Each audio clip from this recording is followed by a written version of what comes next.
Tenemos con nosotros al escritor Julio Llamazares, poeta, ha publicado también libros de cuentos, libros de viajes, reportajes, es autor de crónicas, de 6 novelas y viene a presentarnos esta última, Distintas formas de mirar el agua, publicada en Alfaguara, un precioso endecasílabo que encierra una preciosa novela también. Bienvenido, Julio, y gracias por visitarnos.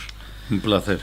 Entre El cielo de Madrid, que publicaste en 2005, y Las lágrimas de San Lorenzo pasaron aproximadamente unos 8 años.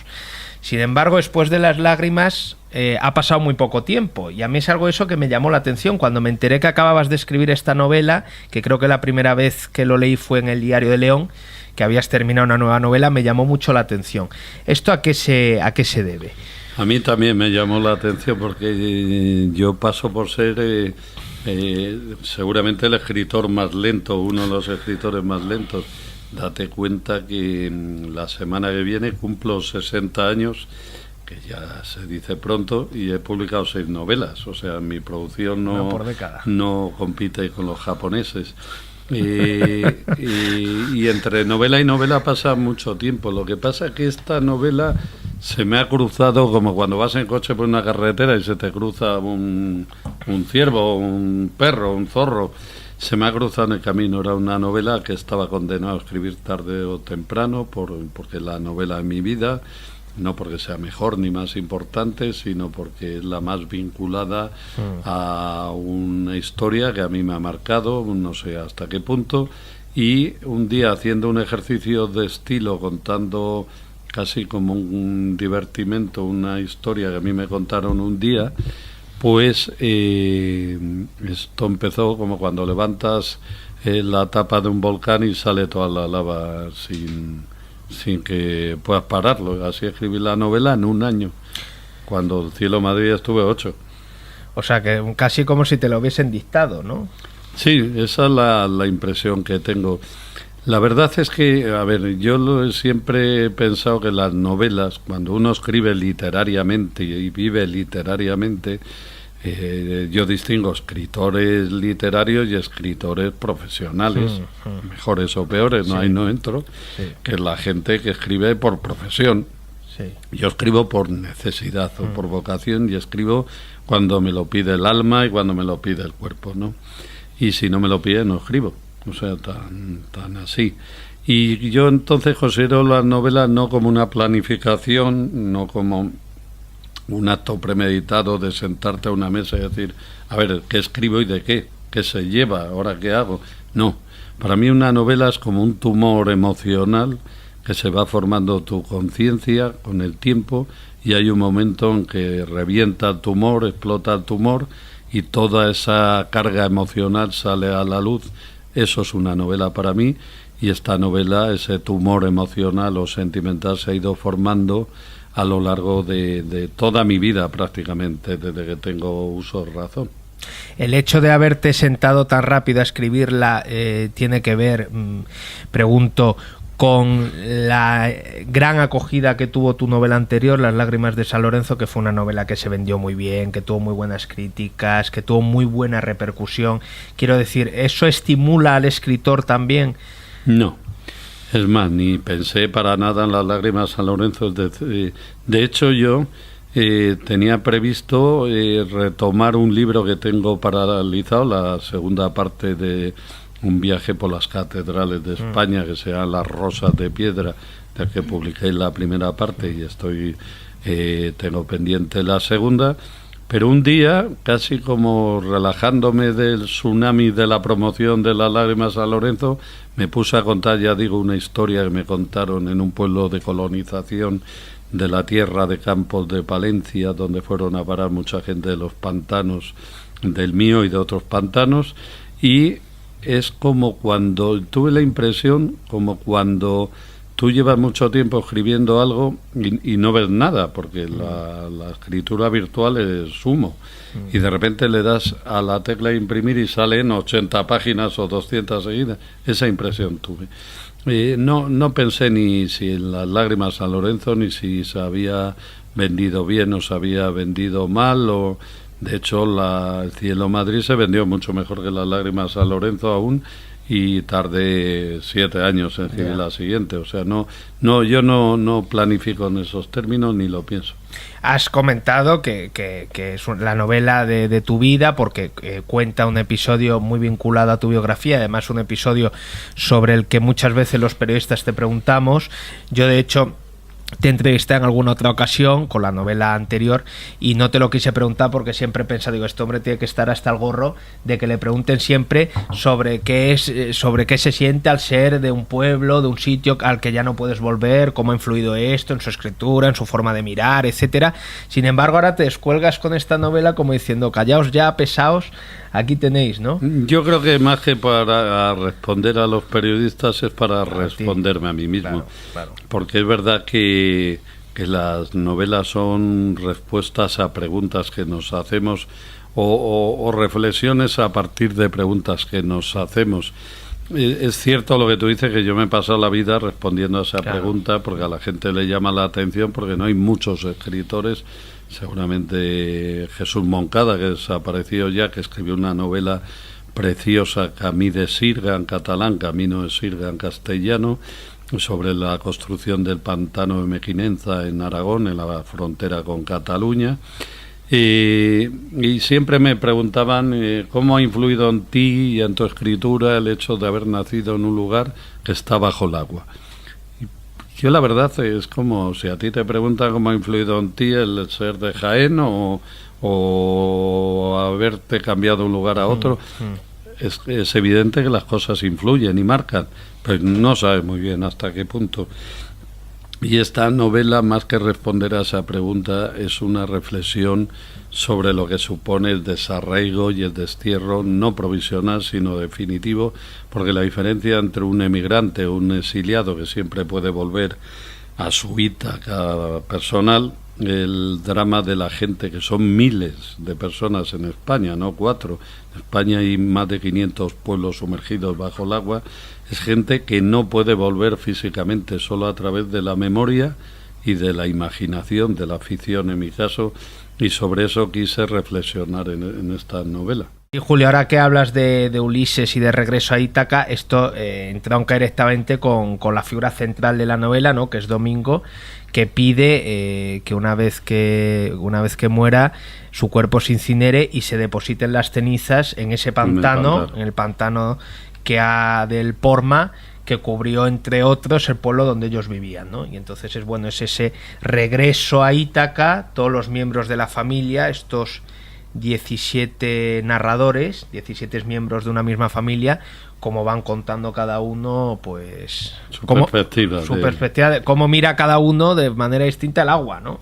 El agua, la vida, el mundo. Al final, la novela tiene dos patas fundamentales, dos temas centrales. Uno es el del destierro, el desarraigo y la querencia por la tierra, incluso más allá de la desaparición de esta, porque el protagonista, que se llama Domingo, que es este abuelo, ese protagonista es el único que no habla, hablan todos por él. Pero claro, en un entierro el protagonista es el muerto, que es el único que no habla. Y que nunca quiso volver desde que le desalojaron de su casa y de su pueblo. En 45 años no ha querido volver para no ver el valle bajo el agua y su pueblo destruido, pero que dejó claro desde el principio que cuando muriera, esto es bastante habitual, que llevaran sus cenizas a tirarlas al pantano. Y el otro tema fundamental es la relatividad de la mirada, cómo ante el mismo hecho, sea un pantano, sea cualquier cosa, cada uno de nosotros vemos las cosas de distinta forma, de ahí el título, distintas formas de mirar el agua, porque la novela se articula como un relato oral, cada capítulo es el monólogo, es el flujo de la conciencia de cada uno de los 15 miembros de la familia, desde la abuela hasta la nieta más pequeña, y más un automovilista que pasa por la carretera, que sería la mirada ajena de la sociedad, y cómo cada uno se refleja en el pantano de una manera diferente y arroja una mirada sobre el pantano, sobre el abuelo, sobre su familia, sobre ellos mismos, con matices diferentes de los demás. Esto ocurre en la vida real. He dicho yo 18 narradores, son 17 y además son 16 de la misma familia y 17 contando el automovilista, ¿no? Que te comentaba yo que está muy bien, pues eso, como él lo mira de una manera totalmente... Claro, porque después de saber lo que significó el pantano en términos de fractura emocional y de dolor para toda esa familia, sobre todo para los mayores, porque los pequeños ya hablan de oídas y no nacieron en el lugar que está debajo del agua, sino ya cada uno en un lugar, en una ciudad. De hecho, a los más jóvenes ya se sienten un poco lejos de todo aquello. Está la mirada de la sociedad española y la sociedad en general, porque la gente ignora mucho lo que significan los pantanos. La gente sabe que hay pantanos, pero te sorprendería saber la cantidad de personas que se sorprenden de que cuando saben que hay pueblos bajo el agua, y en España hay más de 500. Y la gente sobre todo no sabe lo que cuesta el agua. Sabe lo que cuesta cuando llega la factura a final de mes en términos económicos, pero no lo que cuesta en términos de dolor y de sufrimiento y de desarraigo para muchísima gente. Si lo supiéramos, como si supiéramos tantas cosas, a lo mejor no derrocharíamos tan alegremente el agua y no derrocharíamos tan alegremente otras cosas. El pantano del Porma, que se hizo en los años 60, además la presa la planificó y la llevó a cabo Juan Benet. Luego te preguntaré alguna cosa. Después ya en los gobiernos socialistas hicieron lo de Riaño. Y alguno más. Y por ahí. Y sin embargo, hace tiempo, yo en un reportaje que tú escribiste hace años y después en otros que he venido leyendo en artículos sobre este tema y demás, parece ser que los problemas de riego y todo este tipo de cosas continúan igual. Es decir, que no se han solucionado aquellos problemas que en principio se iban a solucionar con la construcción de estos embalses, ¿no? Bueno, ahora el destino del agua a los embalses ya no es tanto regar. Más allá de la novela. El agua es necesaria, el agua, sobre todo en un país como España, semidesértico, es necesaria. Lo que no se puede conseguir es a cualquier precio y por encima de la dignidad humana. A lo mejor lo que hay que hacer son pequeños embalses, muchos más, pero en valles pequeños, no tan poblados, no causar estos daños tan irreversibles al paisaje, a la gente y a la articulación del territorio. Pero es que últimamente además ya no es tanto para regar. La prueba es el pantano Riaño, que solo riega el 3% de lo que tenía previsto 30 años después. Pero lo que hacen cuando quieren construir un pantano es enfrentar a los futuros regantes con los que damnificados por el pantano para presentar la obra como una obra de bien común. La mayor parte de los pantanos son para beneficio de las multinacionales eléctricas. Ahí es donde iba yo. Y para las grandes constructoras. Y de hecho el pantano Riaño, con el tiempo, yo he sabido, y mucha gente sabe, y a mí me lo ha reconocido incluso algún miembro del gobierno que le cerró la presa de Riaño, que aunque lo presentaron como un proyecto para regar tierra de campos, etcétera, en realidad fue la contraprestación que exigió Iberdrola a el gobierno de Felipe González por cerrar la central nuclear de Lemoniz cuando ETA mató al ingeniero Ryan. Y la presión ya era tan fuerte que dijeron, bueno, como aquí en País Vasco nos matan y nos ponen bombas, vamos allá a la provincia de León, en este caso, que hay 4 viejos y no protestan, porque para lo que sirve el pantano Riaño es para garantizar el caudal del río más caudaloso de España, de los que no desembocan en el mar, que es el Esla, que va al Duero, y alimenta todas las grandes centrales eléctricas de los arribes del Duero en Zamora y en Salamanca. Para eso se hizo el pantano Riaño, no para que rieguen los 4 campesinos de Sagún, de Campos y por allí, que no riegan la mayoría todavía. Y en 1983 desecaron, ¿no?, el pantano de Porma porque por lo visto una revisión en la presa, no sé qué, y entonces tú, tengo entendido, fuiste a ver las ruinas de Begamián, estuviste en la casa donde naciste, que de ahí creo que surgió un poema, y esa es una experiencia que atribuyes también a uno de los personajes de la novela, ¿no? Sí, la novela se alimenta de muchas experiencias propias y ajenas, y una es la de la primera vez que yo vi mi pueblo, que lo que vi fue el cadáver, los restos de mi pueblo, como ahora los de Cervantes, así vi, conocí yo mi pueblo. Y llevaba 15 años sumergido bajo el agua, entonces tienes que imaginarte un valle ocre lleno de lodo, con un mar de lodo, y en el medio del valle las ruinas de los pueblos sumergidos, como el paisaje del fin del mundo, como la Varsovia del pianista de Polanski, de un montón de ruinas sin color, sin sonido, porque ya no había pájaros, sin vegetación, y callejé por el pueblo, entre las ruinas de las casas, entre la escuela, que como eran casas de piedra montaña, unas se mantenían en pie, como la de la escuela. Estuve en la escuela de mi padre, todavía seguía el encerado, y estuve en la vivienda donde yo nací, y me encontré a antiguos vecinos de Begamian, muchos llorando entre las ruinas de las casas. Digamos que es un paisaje entre lunar, fantasmagórico y real. Y eso te impresiona y está la novela. Está la novela, además esa descripción que tú has hecho es parecida a la que a la que le atribuyo a un personaje. Sí, a ese matrimonio. Ella también lo acompaña, cuenta que va con él y que se encuentra en la inscripción de las escuelas. Y eso lo vi yo, gente que había dejado pintada. Aquí estuvieron los de la casa tal para saludar a sus antiguos vecinos, etcétera. Parece ser que esas ruinas sirvieron también de decorado a una película, ¿no? De un director. Claro, es que cuando llegué ya allí en el 83, yo no sabía que habían vaciado el pantano, y yo iba acompañando a un director de cine, a José María Martín Sarmiento, que estaba localizando exteriores para una película que se hizo realmente, que se llamó El Filandón, con cuentos de 5 autores leoneses: Merino, Luis Mateo, Pedro Trapiello y Andrés Pereira, y uno mío, que yo había escrito para rodarlo en las ruinas de un pueblecito que se llama Utrero, que quedó al borde del agua, no sumergido, pero abandonado.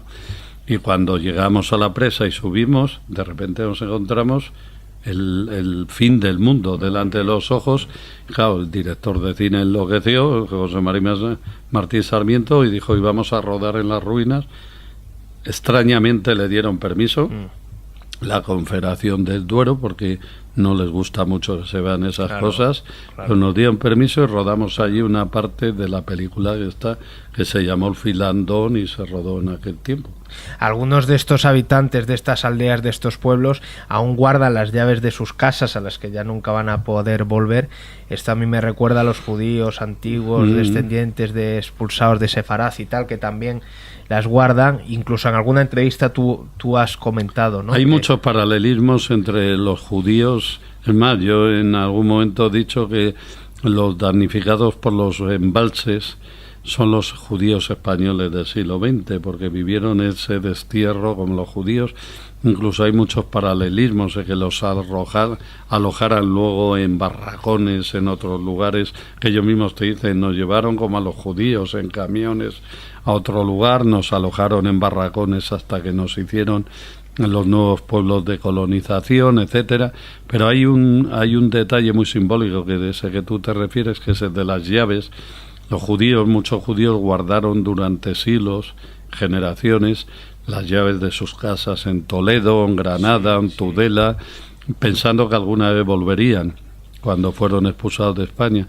Pues muchos de los damnificados por los pantanos guardan las llaves de sus casas, y es más, muchos te dicen que cuando se iban de su casa para siempre, porque es distinto irse sabiendo que puedes volver a irte sabiendo que jamás vas a volver, todos cerraban como un acto irreflexivo la puerta a la casa con llave, sabiendo que al mes iba a quedar bajo millones de metros cúbicos de agua, o que directamente la iban a demoler con máquina.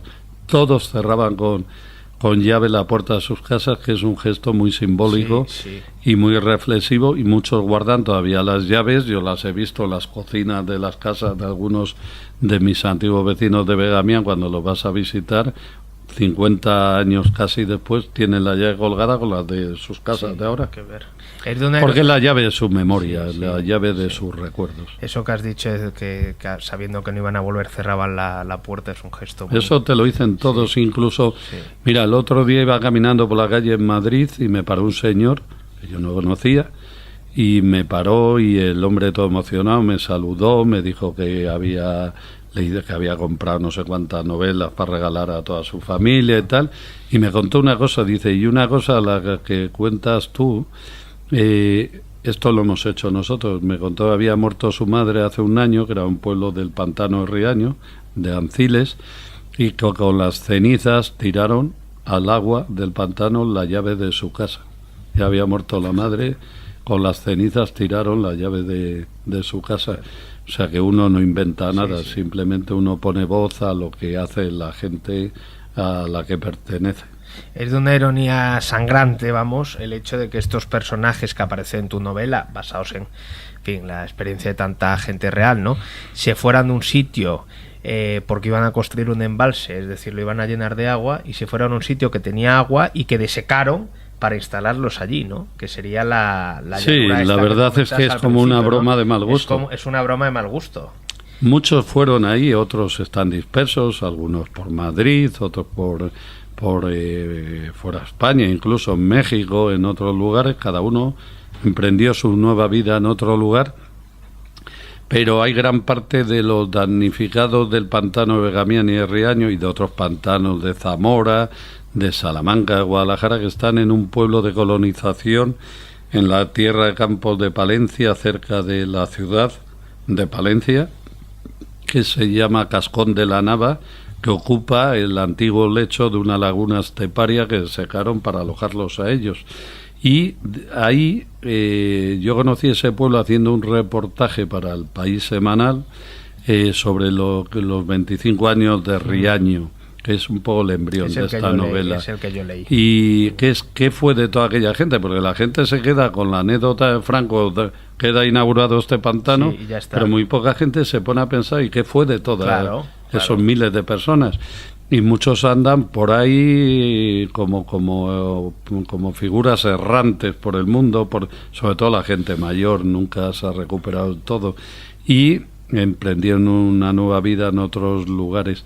Y haciendo ese reportaje estuve en el Nuevo Riaño, estuve en otros sitios y llegué a ese pueblo de colonización, a Cascón de la Nava, y me contaron muchas historias de cuando se trasladaron, y hubo dos que a mí me impresionaron mucho y que están en el título de la novela y en la esencia y en el origen de la novela. Una era que me contó un hombre del pantano de Riaño, que me decía que lo primero que tuvieron que aprender cuando se fueron, él era niño, fue a mirar, porque no es lo mismo mirarla en la montaña que mirar en la llanura sin horizonte.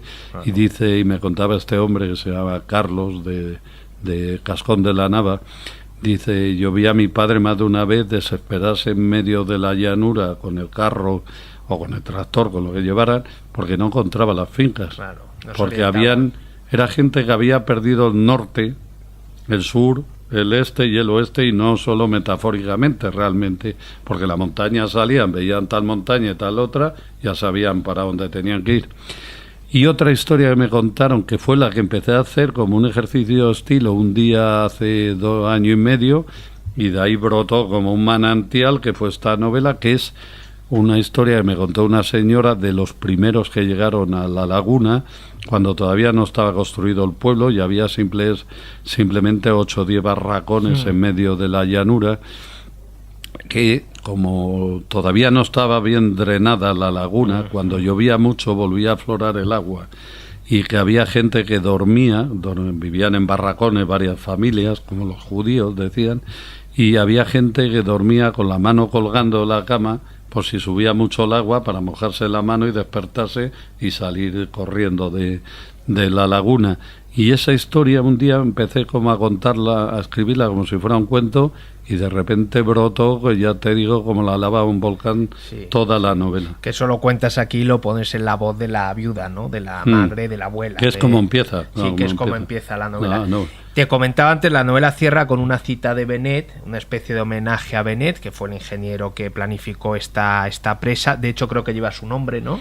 Sí, le han puesto cosa que molesta mucho, no a mí, a la gente de allí le molesta mucho, porque dice, hombre, es como si le ponen a una cárcel el nombre del del constructor, Claro, no sé cómo explicarte. claro, Bueno, de hecho, claro. el pueblo de La Laguna se llama Cascón de la Nava. Cascón, yo no sabía lo que era, La Nava era el nombre de La Laguna, Cascón es el apellido del ingeniero que hizo el pueblo de colonización. De muy mal gusto también. Que puso su nombre. Bueno, pues ahora le han puesto el nombre de Juan Benet a la presa.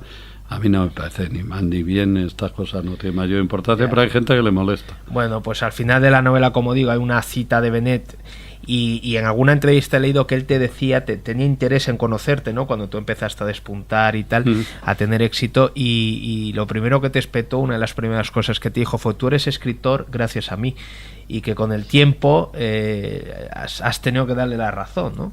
En parte.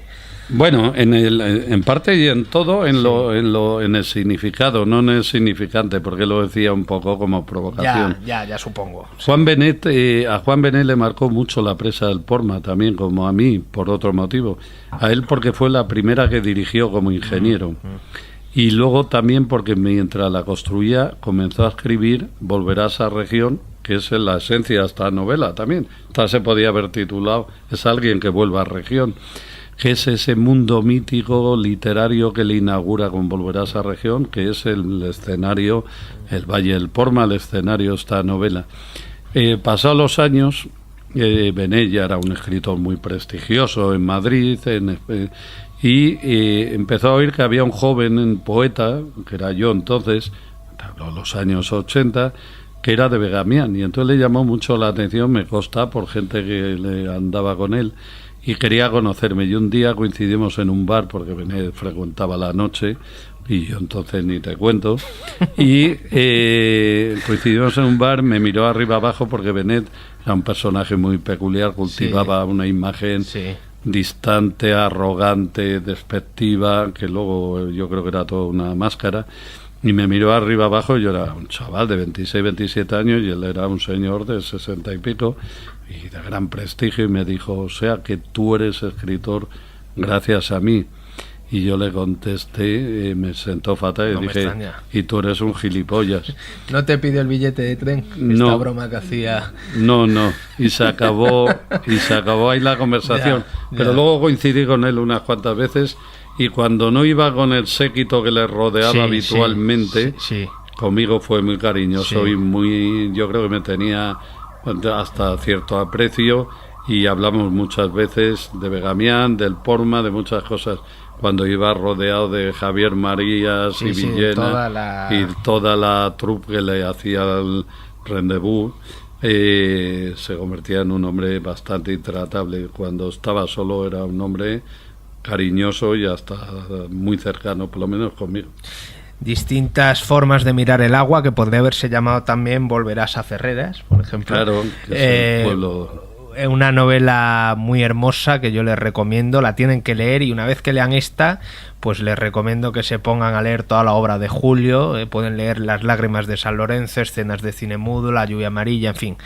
Lo bueno además de Julio es que, como comentaba antes, como tampoco tiene demasiadas novelas, pues es una obra que pueden ustedes leer en un asequible. Muchísimas gracias, Julio, ha sido un placer.